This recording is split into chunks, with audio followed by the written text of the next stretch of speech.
এখন রথের এত দাম, এই দাম শুনে তো তোমাদের দাদাভাই বেটুর জন্য রথ কিনবে না বলছিল, কিন্তু লাস্ট পর্যন্ত কত দাম দিয়ে রথটা আমরা কিনলাম সেটাই আজকে তোমাদের সাথে শেয়ার করব।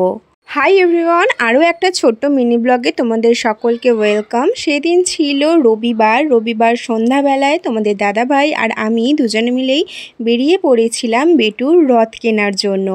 এবারে রথযাত্রাটা খুবই স্পেশাল আমার জন্য, কারণ আমার সোনা পাপা এবছর প্রথম রথ কিনবে। রথের দোকানে তো আমরা চলেই এসেছি, এসে তো দেখলাম খুবই সুন্দর সুন্দর রথ এখানে সাজানো আছে। আর এখানে রথের দাম শুনে আমরা তো জাস্ট অবাক হয়ে গেলাম, এত পরিমাণে দাম কিভাবে হতে পারে। তারপর দাদাভাই বলল যে এখন কাঠের দাম ভীষণ বেশি, তার জন্যই রথের দাম এতটা পরিমাণে বেড়ে গেছে। অবশেষে কত দিয়ে কিনলাম সেটাও তোমাদেরকে জানাবো। জানো তো, কোনো জিনিস কিনতে গেলে সব জিনিসের মধ্যে থেকে সবথেকে ভালো জিনিসটাই তোমাদের পছন্দ হবে। আমার সাথে তো এটাই হয়, তো আর কার সাথে এরকম হয় আমাকে জানিও।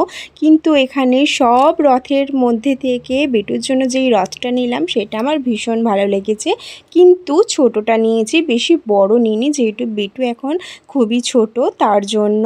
এই যে দেখো, ফাইনালি আমরা এই রথটা নিয়েছি, আর এই রথটার দাম বলছিল 600 টাকা। আমরা ফাইনালি দরদাম করে এইটা 350 টাকায় কিনে এনেছি।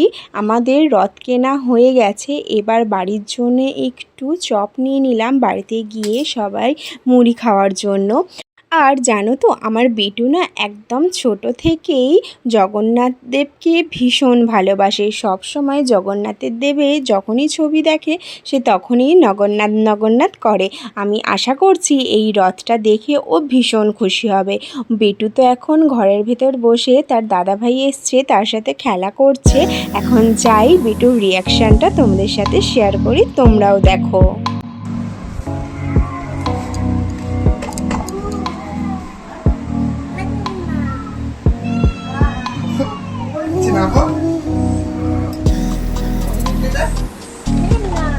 কি মা?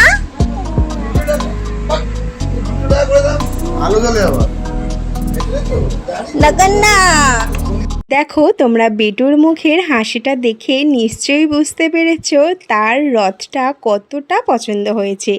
বেশি পছন্দ হয়েছে কারণ ও তো জানে না এখন রথ মানে কি। বেশি পছন্দ হয়েছে এই নগন্নাথের ছবি দেখে। তোমাদের কেমন লাগলো তোমরা কমেন্টে